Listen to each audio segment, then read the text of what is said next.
What's up, guys? We're back on Broken Steps, the map by TheShambler. It is still in its infant stage, but apparently I was informed that this Atreus catch ramp over here was fixed, actually, so isn't that lovely? So I suppose you can grab the latest version. Oh yeah, I have to still add it. I'll throw it in the non-standard folder, I figure, since it's definitely not standard. But, you know, deserves to be up there, I figure. I don't see why not. Now, we do have Btyb88 versus TheShambler. Shambler Rush Enterprises, as you can see. And Btyb88 over here is having a good time. He's obviously the reigning champion of the last two matches that these two played. So, of course, when I see... you know, what I've started to figure out, as a general spoiler, is whoever uploads the replay is probably the one who came out on top. Just as an idea. I'm just thinking maybe that has something to do with it. But anyway, I'll let you guys figure out who might have uploaded this one. All I'll say is Btyb88 uploaded the last two. So...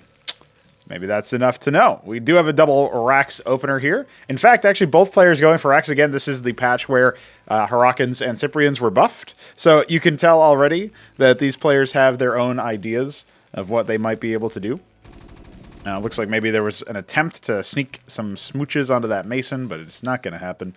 The Shambler obviously only has one barracks, whereas the second one is already operational here for Ben, who's cut workers to make it happen, which is, you know, ballsy, since he's got now, what, one worker coming out here just to scout, see what's going on. There's a Maverick, but it's pretty far away from the bunker.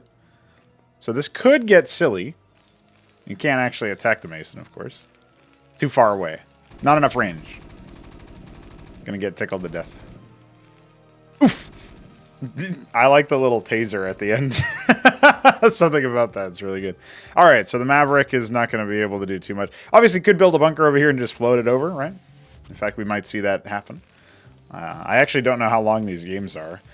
I actually prefer to go in dark, and technically, I can see the replay progress because it's behind my head on the overlay, so you guys can't see it. But I was wondering if maybe we should disable the replay progress feature or have like an option to turn it off. Or like maybe a config option or whatever that like defaults it to off. That way I actually don't know how long the replay is. And, you know, I can toggle it off or whatever, or keep it toggled off. And, you know, then I'm also in suspense. You know, is it going to end or not, right? There will, in fact, be a cheeky bunker being placed over here. And it looks like Shambler wants to set his sights on an economic-oriented victory. He's obviously ahead by 5 workers. Only one of them is mining right now, or rather building something right now. So technically the effective workers these guys have is one less, right? Gotta keep that in mind for Terran. But yeah, that's a pretty big, steep advantage, I would say. And so maybe, just maybe, Btyb88 can answer back. Obviously, this play is not going to be anticipated, I don't think. Now, yep, the Cyprian moving away. Okay, so there's basically like maximum amount of time that this bunker has effectiveness with, because, well, it's going to be until the end of that Cyprian, right? The Cyprian might go into this bunker. Looks like this Mason wants to repair the bunker and then go back home for some reason. What is Ben doing? Is he building another one? No, he's not. Maybe he wants to like wait for this. So, okay, I can start to see the plan forming here. So what Ben is going to do is Ben is going to get Shambler to lift this bunker and start moving it out over here to respond to this bunker, while all of these other units move up.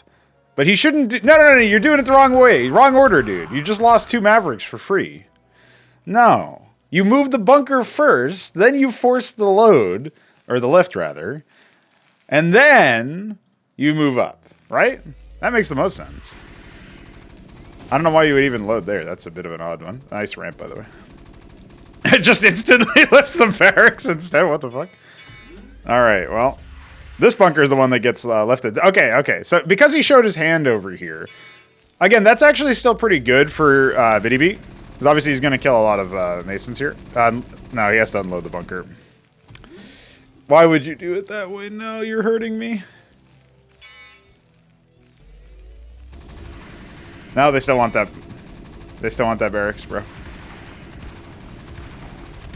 He got really turbo fucked by the whatever the fuck internally told the Mavericks to attack the barracks, but he also bronzed the move by not just unloading the bunker. You unload the bunker, all the units pop out, and then you just attack stuff, or you re-enter the bunker, and it should fix the targeting priority, I'm pretty sure. But I guess he didn't know that, and now he's still attack-moving Mavericks uselessly into this bunker, so... Alright, well, that was stupid, and I don't even know how we could even attempt to try to fix that. And Btyb has 100% lost this game, guys. There's no way he can come back from this deficit. Look at the workers. So, yeah. The cheese will not find success. Foiled by a fucking barracks, bro. What a start. What a start, guys. So this is just how you know that Cosmonarchy Brood War cannot be pay to win. Because the Shambler pays with his time, I suppose. But Btyb is actually on the coffee page. So, shout out to Btyb for that.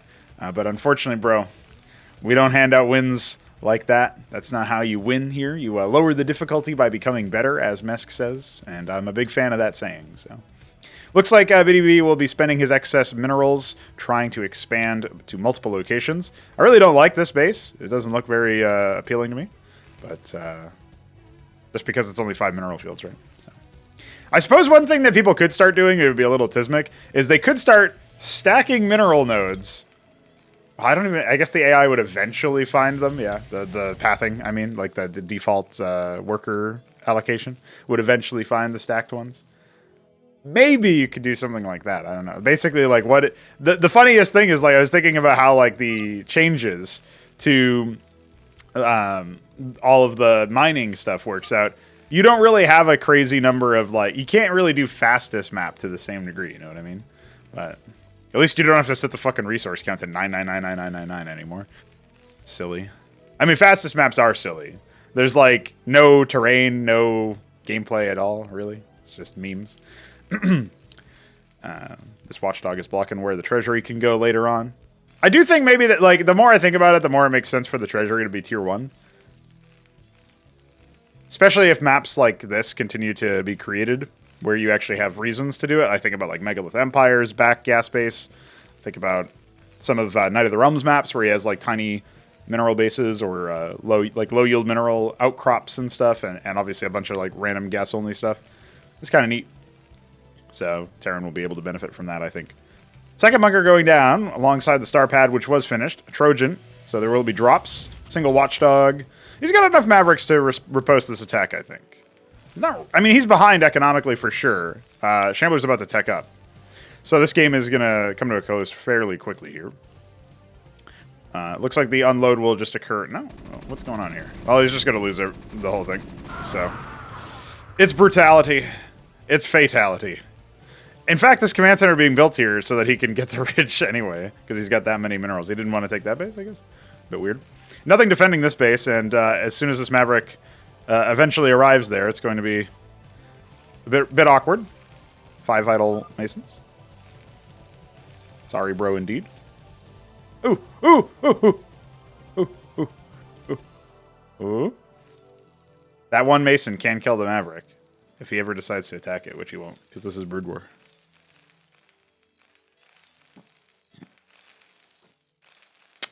Get him. Fuck him up. Oh, oh, oh, oh, shit. Oh, yeah, let me stim anyway. What the fuck? I don't know. I wasn't expecting that, that's for sure. All right, well, command center being started over here as well, with the Atlas already in production. I guess the CC will probably just be floated somewhere. Nobody's even bothered trying to take this stuff, and I think the main reason why is because if you actually look at it, we have, like, all of the geysers, right? But it's right in the middle of where you would path. This is, like, why one of the things I was telling Shambler when I first saw this map. Like, you wouldn't want to seal off one of your primary ways of exiting your base, right? So, like, actually flowing out of the map is really, really tough on this. Flowing out of your base, that is. Especially if you decide to actually take those geysers, so. Looks like every time I cast reveal entire map, it also hides the minerals, which is really silly. So I guess we have to hook whatever is toggling that and change the behavior to not invalidate the map mini-map reveal. Because, like, you know, when you start a game, or in this case a replay, you will see stuff like that, right? So, obviously the worker advantage is clearly in Shambler's favor. Some of them are idling, but that doesn't even matter. Atlas is going down, so It's going to be captaincy-oriented builds, I guess, from the Shambler. He doesn't want to spend the gas he has on something like air. That could be an area where, obviously, if you see... we're a ways off from seeing something like a salamander push or anything like that, because you need the starports, and then you need tier 2.5, and then you need the munitions bays. So it's a pretty big investment. But, you know, maybe he could use wyverns. He's actually going to go for fulcrums, which makes some sense. You know, this is like a classical not really a TVT in the classic sense of like how the game works out usually in vanilla. But I suppose I can draw comparisons to the way that like the classic unit compositions, you know, like you don't really have Marines in TVT, but just, you know, you think of vanilla Starcraft, right? Like, you think about the stuff that gives you nostalgia for the good old days when you were first playing Brood War. It's like, yeah, Marine and tank, bro. And so maybe that's what we're going to see here. Machine shop's already being added, so we should definitely be seeing that. As far as Btyb is aware, it's just been bio. The treasury does get built, and so it will be placed over here, but I think Shambler's going to find out if he's going for a ground-heavy army, which he seems to be going, that... sort of what I was talking about. Now, obviously, workers don't provide collision while they are harvesting resources, but you still have the big old treasury honking around, and he's building a quarry over here, which is going to cause even more consternation with pathing. So that's actually going to be way worse than it seems, that quarry. And I'm not just talking about how stupid it looks visually. I think this defense force should be sufficient at picking off these attackers, but first they're going to go and scout a potential other base. We did see the command center floating over here, but there's a single Maverick apparently guarding it. I don't know what's up with that. And some workers being transferred around. Meanwhile, a Maverick move out might actually jeopardize this section. I mean, there's plenty of units back here to defend it. Oh, but if they pick off all the workers, it's not really that much. I mean, now the worker advantage is only about 20, and he's forced the treasury to lift, which he definitely didn't need to do. I know the treasury is relatively, vulnerable, has 500 less HP than the command center, but it's got the same armor. And versus Mavericks, you're not really going to see too much there. So, hey, they'll kill the quarry though for good measure. Pretty funny stuff. I was thinking that, like, should you be able to retain control over your add-on until it gets possessed by another player by them building a structure near it or something? Because if that's the case, then you can kind of, like, grab it even after you lift off and still do control demolition and whatnot. But there you go. The first phalanx has arrived, and the second one is spinning. How long will it spin? There it is. All right. About 10 seconds. We got 3 more on the way, because 3... and he's got room for more. He's actually going to bring that watchdog over, which is kind of cute. Could throw a third guy over here, or obviously do the more painful activity of lifting the command center. I'm actually kind of surprised he doesn't want to take this himself. I mean, obviously he's got units that he wants to figure out. I think the watchdog actually might be better if he just keeps it lifted and keeps vision on this stuff. But he doesn't have a mason for repairs, so might be a bit of a problem. He also wants to get these phalanxes in order. Now, what is the response? Tier 2.5 is already done, but I don't see mantles being built, so I actually don't know what the plan is here. Now, this attack force is way more spooky, and so if the phalanxes continue to path out over here, as they have been, instead of actually strengthening this flank, well, actually, this attack could sound off at the perfect time, because these phalanxes are here, but the longer this attack waits, the better it is for the Shambler, because the phalanxes will take longer to respond, right? So this base is basically forfeit. But the Shambler can, or rather, Btyb can still, you know, go for a, like, phalanx-oriented push or whatever on the aggressive side, and then pull these phalanxes that were just trained out and put them over here. But it looks like he's actually going to risk the idea that if he just leaves the command center to be, you know, peppered down, maybe he'll have time to set up the phalanxes. He's not building anything out of his barracks, which is a mistake. He definitely needs some sort of front line. I would even say, like, Hurricanes or something. Meanwhile, there's an utter fucking massacre over on this side. It looks like a lot of bio corpses we missed. But the main idea here is, like, how long can the phalanxes stay alive? It looks like so far none of them have been gone down. Oh, maybe this one did. This looks like rubble right here, right? And the sentinels here to cast vision. Now, on the other side, these phalanxes not even in siege mode. This was going to be very, very difficult, and you could see the difference that this would have made if he had taken those last 3 phalanxes, which had rallied out of these fulcrums, And, you know, like, they're not really contributing much over here to this fight. But if they had come down over here, they would have changed the game significantly, because there would have been 6 phalanxes by the time this army showed up, and they just would have been chewed out and spat out. It wouldn't have worked out right. The treasury blocking further activity. Shambler's really got to stop being such a rude boy. I don't understand why he's so mean all the time. He doesn't think of it as mean, I guarantee you, but, you know. Here we go. The Madcaps will go ahead and stride forth, but, yeah, there's just not enough phalanxes over here, even with the 3 extra that allowed him to facilitate this push. I don't think he's going to lose so many, the top 3 being the big ones here.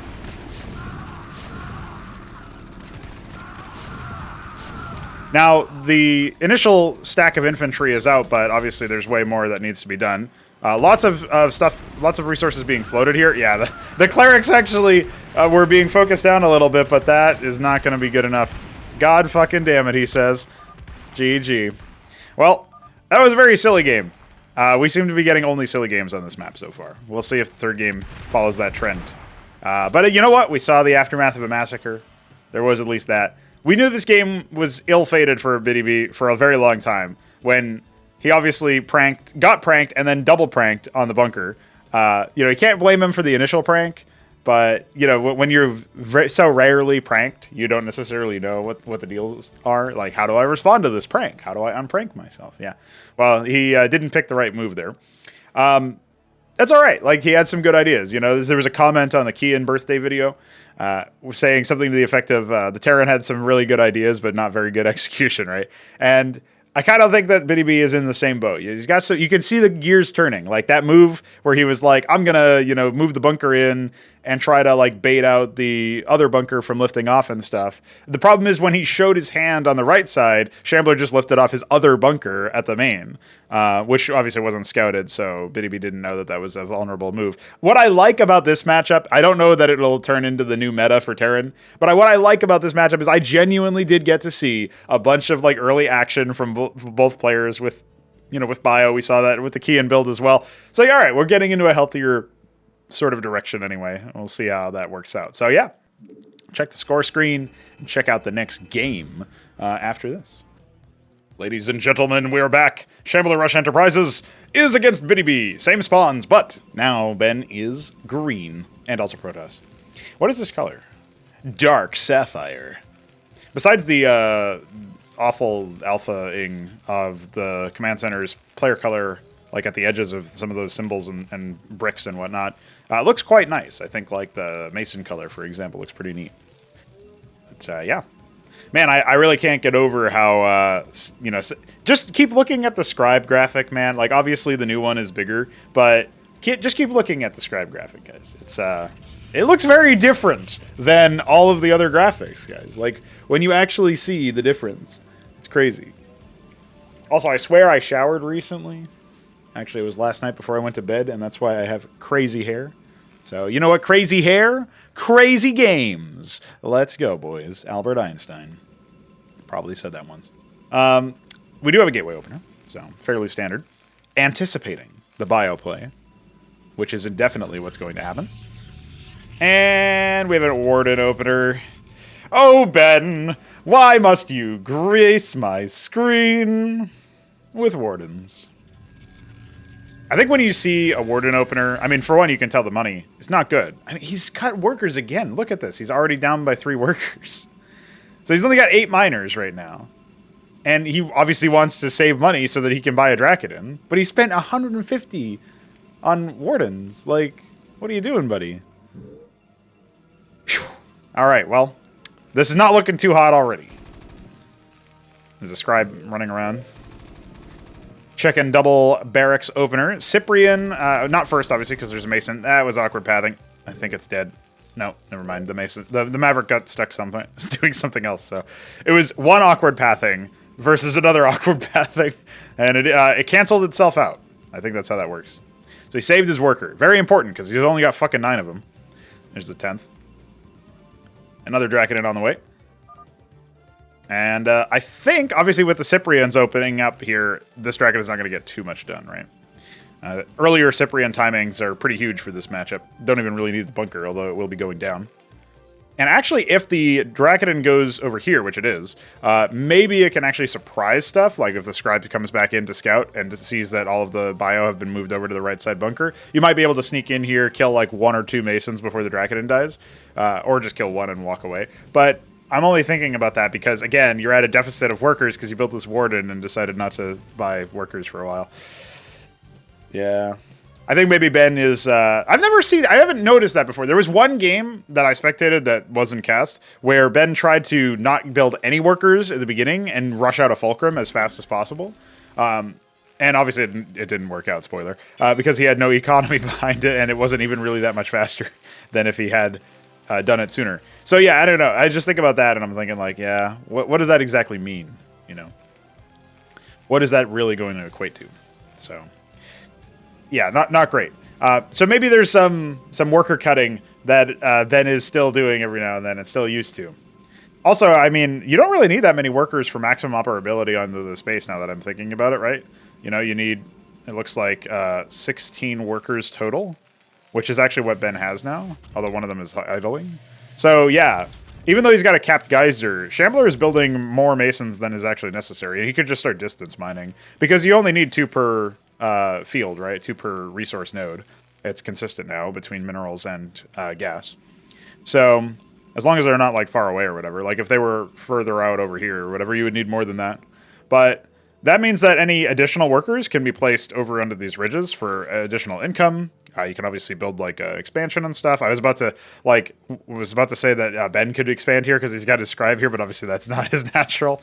Double mid bay opener with a command center on the way, so that's kind of interesting. That's where Shambler decides to use his gas. And we have another Dracodon to join over here, it looks like. We actually got 3 Dracodons over on that bridge then, or ridge rather. No, he's actually going all the way around. Okay. Okay. And a sequestered icon. All right, so this is the kind of stuff that you definitely want to do if you're trying to defeat bio. Sequestered icon is one of the best tools in the game against it. The architect is, you know, doable for like just guaranteed damage, but the Acantor, especially when combined with the embassy, has more punching power, right?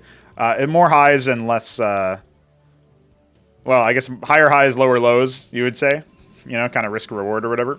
We do have 2 Zealots come out, and the Dracodons will be ordered up afterwards, it looks like. Although he should probably conserve a little bit of gas here, so I'm not sure what he's going to be doing. He's actually going to go ahead and go for another Dracodon. His Sequestered Icon's just about to finish. And I don't know if this is just like, you know, maybe I'm just overly concerned with being as effective as possible in some aspects, but I kind of think about it like, you know, when you have the Sequestered Icon and it finishes, you want it to start blinking immediately. You might not be able to notice the blinking too much, but you would like it to be able to start blinking. And so, as a result, you would conserve money so that you can spend it. But then I guess you're not blinking your gateways, so there's that as well. And Mason attempted to scout over there, but the command center instead will be used for the in-ground ridges. So this actually, I mean, at this point, you're not really getting too much value out of having more gas. You are banking towards a higher tech, like, tier up, right? And as long as there's, like... Why is there no Acantor yet, bro? You? As long as there's a, you know, a move. He's actually gone for a Nexus over there, which is interesting. Yeah, I don't know. I don't know what's going on next. A Warden... Like, what is he doing? I mean, he technically does have him contained, but he might be forgetting about these ridges. Like, as long as there's some gas, then you're in a pretty good spot. Now, this stack of Cyprians is just going to annihilate the... single Dracodon now, as the second one has fallen already. So, looking pretty spooky, and you don't have an answer, right? This Sequestered Icon's still not working on anything. And no embassy to build an envoy. So what is the play? Second Warden is not going to help you against this Bio Ball either. Not really, I don't think. I could be made to eat my words, perhaps, but... Command Center now lifts off. Off it goes to the actual natural. We're getting an Architect. So the Architect can fly over the water, but it's going to meet a bunker, which will allow the Cyprians to attack it since the high ground advantage, right? I guess in theory you could like fly it over here and just attack stuff in this way. You would really want to use it to pick apart the Cyprians, though. So you would want to see this as a defensive tool for now because he's under attack, or soon will be under attack. I'm sure Shambler will be very confused as to why there's no expansion. There is one above his base, but it's not being used yet. And it looks like we have a warden in the back instead of an embassy. I was hoping to see something like that because envoys can shuttle around architects. Obviously, they're very slow, so you would want them to be able to do that. If this architect leaves the base entirely, we are looking at a very, very rough situation for Ben, because he's not going to be able to respond to this Bioforce very easily. He does have the 2 wardens, but he's got no units left at home. So, really depends on what Shambler decides to do with the Bioforce. Does he go further out? He's getting bunkers that is natural. And I think with the Zealots taking aggro, the Architect and the Dracodins should definitely be able to kill the bunker. But it really depends on, you know, how it's done. Like, I don't think he anticipates the fact that you get the height advantage plus the bunker advantage. So the Architect is not going to do too hot in that situation. You want to sort of sacrifice a couple of units up here. And you obviously want the Zealots to be up here sooner, not just so that they can do damage, but so that they can tank, because the Dracodins are more valuable. So, we do indeed have the trigger being pulled. There's 2 Dracodins idling over here, nothing pumping out of the sequestered icon. If he responds with this Dracodin, maybe something can happen. They're not focus firing between the Warden and the Dracodins, so they will indeed... the Clerics are going to keep that totally impossible. So we're going to see another silly base trade game. The Masons were already evacuated, so no eco damage to be found, really. Maybe he can kill off the command center, sure. But yeah, as you can see... Not a crazy situation. Well, it is a crazy situation, I guess, but not crazy good. Anyway, Zealot's out. Yeah, the pylon's down. So nothing else doing over there.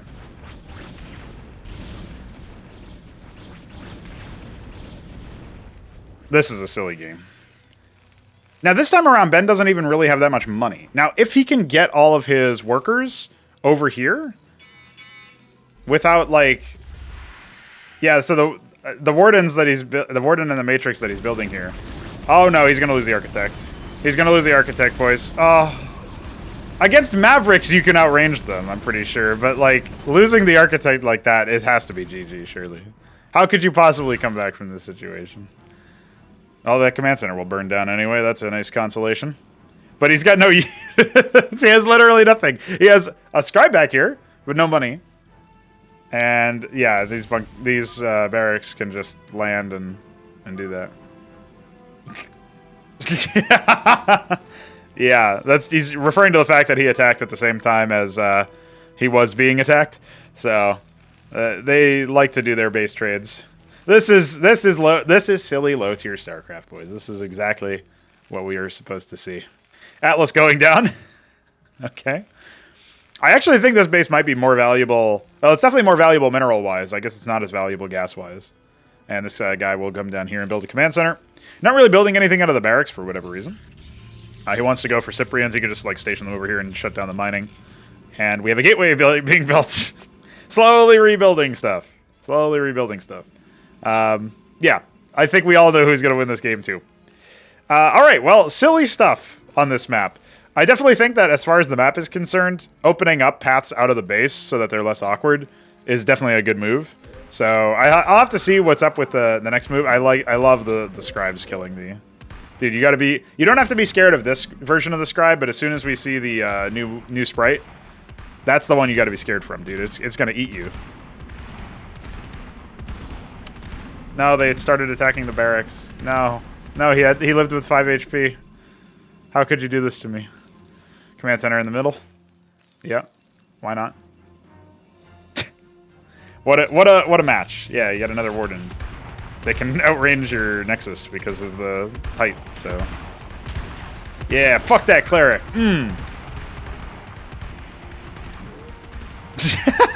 What a silly game, honestly. The penny is dropping for Ben.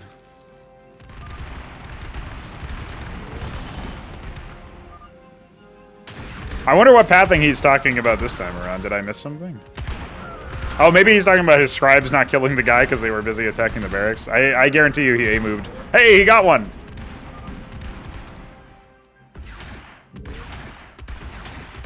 I don't think really any pathing in this particular matchup would have helped him. Although I do think the map contributes to that because of the way that the paths are very silly.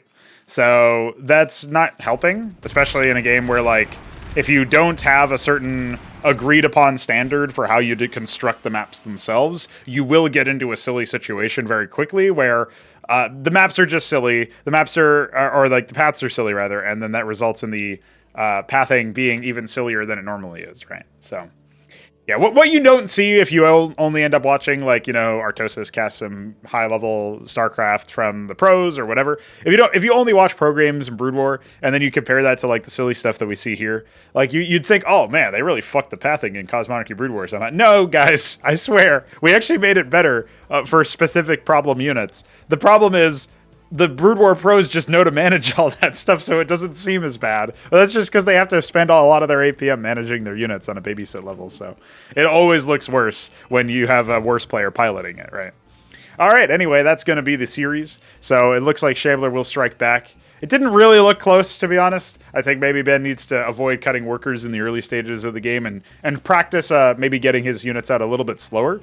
Or if he's going to cut workers, he has to know that that's an all-in, and he must do damage in the early game, and that will give him maybe the aggressive motivation to successfully pull off some more damage, right? Because cutting workers gives you this opportunity to get more units out faster, or a unit out faster, but it really relies on those early games, and it really relies on, like, you know, not ending the game in 5 minutes or whatever, but definitely getting ahead by then.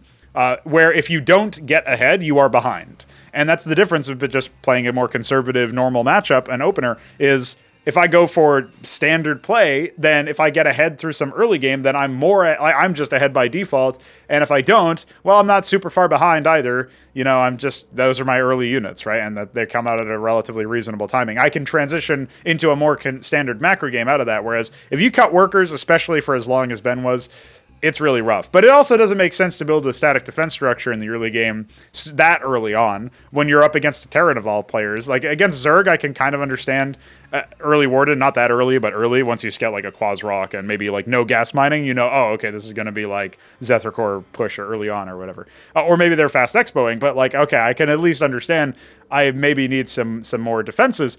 I would still prefer having an army over defenses in the early stages of the game because those are multi-role. You can actually use them to walk around and stuff, right? So anyway, all that stuff Ben can continue to improve on.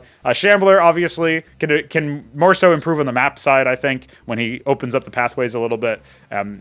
Every so slightly, right? Like, keep the choke points. Those are good, you know, but try to make it so you can actually exit the base would be ideal without having to walk through resources and stuff, so...